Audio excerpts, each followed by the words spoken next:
Mayong adlaw kaninyong tanan nga nagpaminaw karon, ning tulumanon kini ang akong suliran.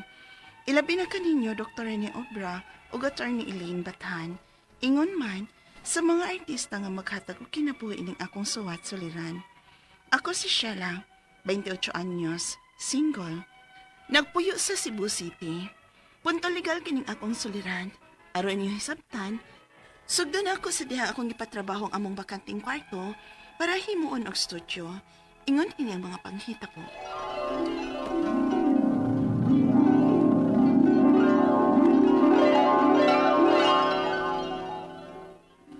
Bakante man gud pikas kwarto din histaas. Mauntay gusto na ko nga himuon akong studio. Oh, pwede kay ma'am. Dilirasan kay ni dako og gasto kay gamay ra man ni kwarto ha.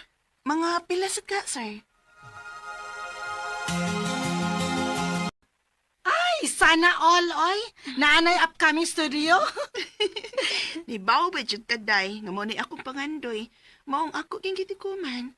Mao bitang kutob kung asa na ay gig ang banda. Mauban jud ko.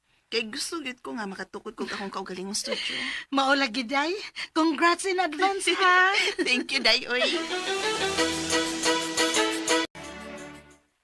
Oh, asa man di ay ka.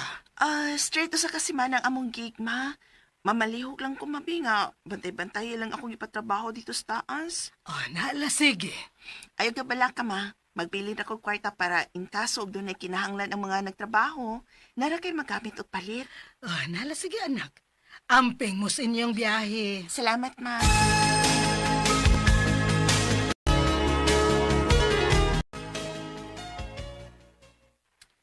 Yahayang Sheila, Hapit naman na may kaugalingong studio. Gabi ho, Dako pagkuwang, uy. Dato. Pero, sabi niya ay, nasugdan na hinoon ako. Nindot kay ni, kay Puhon.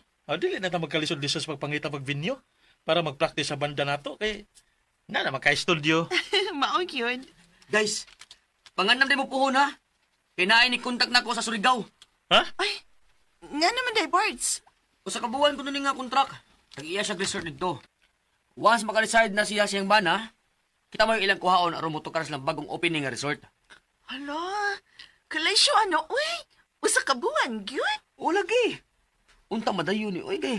Dako-dako yun yung igo na to pananglit. Hello, uy. Yampo ko gid na. Ay, salamat. Ni anang gid ko sa amo. Maayo kay makapahuway ng kong tarong human sa tulo ka adlaw na mong cake. May na lang sa day off ron sa mga trabahante. At least dili matukaw ang akong katug. Matug sa ko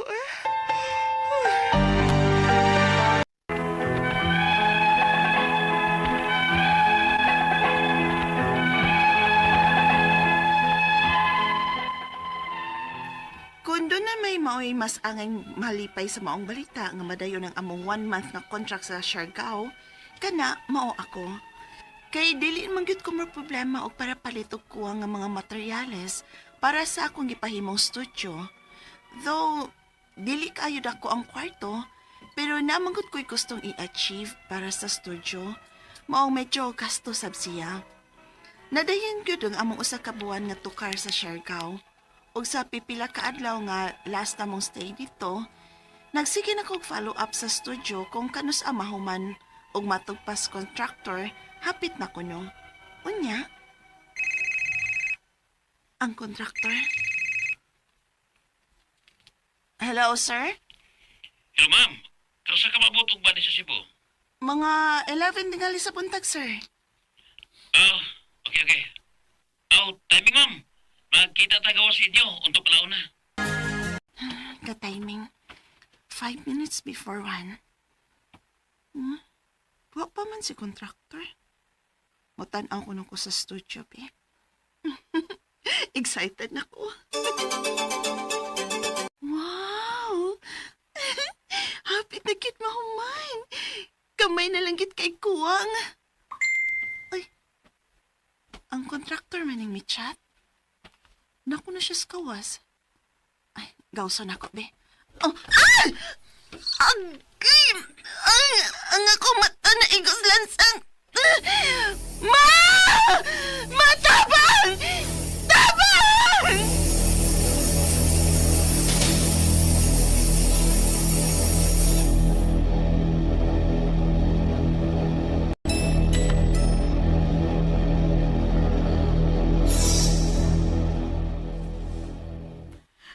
Tinuo ko sila.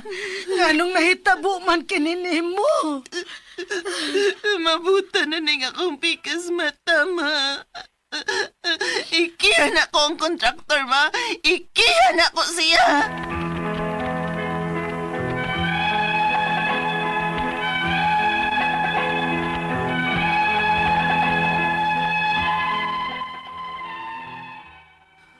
Wagid ko magdahom nga maobaday na'y mahitabo na ako.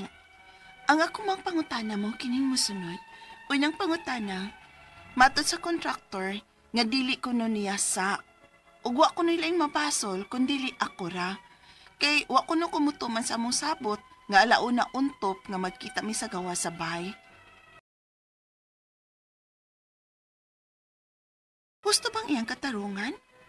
Ikaduhang pangutana, tinuod nga doon na may kasabutan, pero gusto ba siya nga dili niya is-safety ang mga butang nga ilang gipanggamit, ilabi na nga nahibaw sila nga kwarto sa bayang akong gipa-renovate nga gihimong studio. Dili ba angay nga naa sila'y safety precautions, ilabi na kay bay ni, regardless sa among kasabutan, nga mag-abot mi sa gawas untop alauna. Ikatulong pangutana, ang rason nga nung iyag yung i-fight nga kung mituman palang kunukos among sabot nga mag-abot mis kawas untop alauna, dili unta ko no mahitabo nga madisgrasya ko, kay iya unta ko no kung mag-guidan o mahatagan ko no kuniyag mga protective equipments. Husto bang iyang rason? Nga natural man gyud nga adto ko magpaabot niya sa among bahay. Ikaw pato katapusan, maka-file ba ko niya og kaso? Makadiman ba ko sa akong nagasto sa surgery ning akong mata tungo sa iyang pagka-irresponsable? Pila may magasto na ako. Palihog, tabangig tambagi ko. Kini ang akong suliran, syala. Mayong adlaw mga suking tigpaminaw kini si Attorney Elaine Bathan ug ako karong adlaw ang mohatag ninyo og tambag tubag solusyon kalinawan sa inyong mga pangutana ug mga problema mga suliran kabahin sa mga punto legal. Medical gani Dr. Rene Obra automatic yun na pero sa mga legal nga mga pangutana Attorney Elaine Bathan to the rescue at your service. Mga suking tigpaminaw mo na ay namug kabalak ka. Usahay lang yun no. Amo manggun schedule di magkapariha unya usahay matimingan gyud pod no nga legal man ang pangutana sige lang Attorney Elaine lang kay si Dr. Obra busy pod. Usahay sad Attorney Elaine sad gyud no nya punto medical man of course naa gyud si Dr. Obra. Di gyud mahimo nga why mo tambag aning inyong mga pangutanag mga problema. Muna ipadala na guys ang inyong mga suwat suliran sa suliran_612@yahoo.com or sa ato ang Facebook account nga kini ang akong suliran official writers page. Pwede sad atong ipadala sa 3rd floor Jose R. Martinez Building, Osmeña Boulevard, Cebu City. Lain-lain klase-klaseng pamaagi kung unsaon ninyo pagpadala ang inyong mga suwat, mga suliran diri namo ang importante,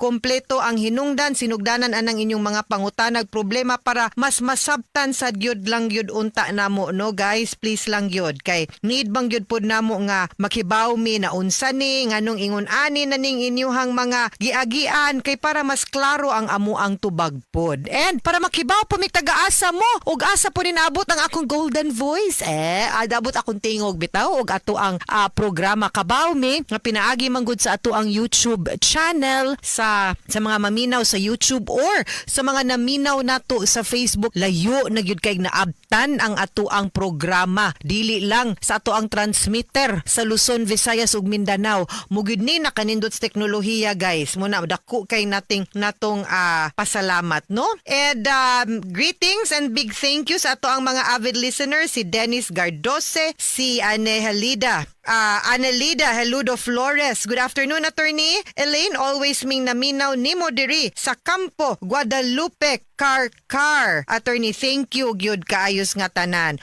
Also, kang Mika, K, no? Abtik to kay Nisma Mika. Di gyud. Mabasa siya. Good afternoon, Attorney Elaine. Di gyud mabasa akong shout out. Magsige kog wait. Also, my group, LGBTQ friends. Oy, Mika, magsige man ko greet nimo, no? I also, belated lang yun happy birthday sa nimo 60th birthday man day nimo pag July 8. Mamika pero still glowing and still lovely, no? So greetings to you. So hopefully no nga kanang unsay tawag di ba? Hopefully nga ang imuhang birthday when Ganito you were pagkatong pag July 8 when you celebrated it meaningful, no? And imuhang nabati ang paghigugma sa mga nag-alirong dinha nimo. Okay, ay panlood usahay gyud maglisod gyud tagbasa aning mga message request, no? Si Ron Pepitz, si Dennis Gardose, kitsa pa ni, si Jerson Mahilom. Kumusta namong tanan din ha? And hinaot unta nga sa matag paminaw ninyo, naaragyod gihapon mo'y makuhang inspirasyon og makaingon mo nga, di ra day ako'y na ay problema diri, oy. Daghan man di ay mi, no? Unya, ang ilag yung giingon po diri, no? Do something wonderful, people may imitate it, no? Mao ni kanang you know, every little good deed starts with us.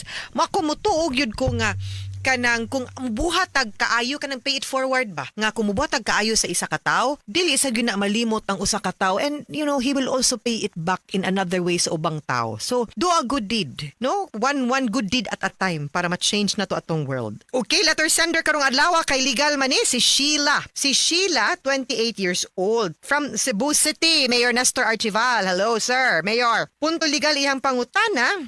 Unya, naa siya gipatrabaho kani kabahin ni sa iyang labadso ato iyang kontraktor kay naa siya gipatrabaho nga bakanting kwarto para himuong studio, pero murag nagka-problema naman hinuon, no? Kay ang 1-month contract sa Siargao niya, no? Kay dili naman gyud ma-problema og palit sa mga kuwang nga materyales, no? Para sa katong iyahang gipahimo nga studio. Dili god kaayo dako man kuno iyang di kayo dako ang kwarto, pero nagid siya gusto nagid kay design ba, so dapat ma-achieve sa gyud sa kontraktor ang design.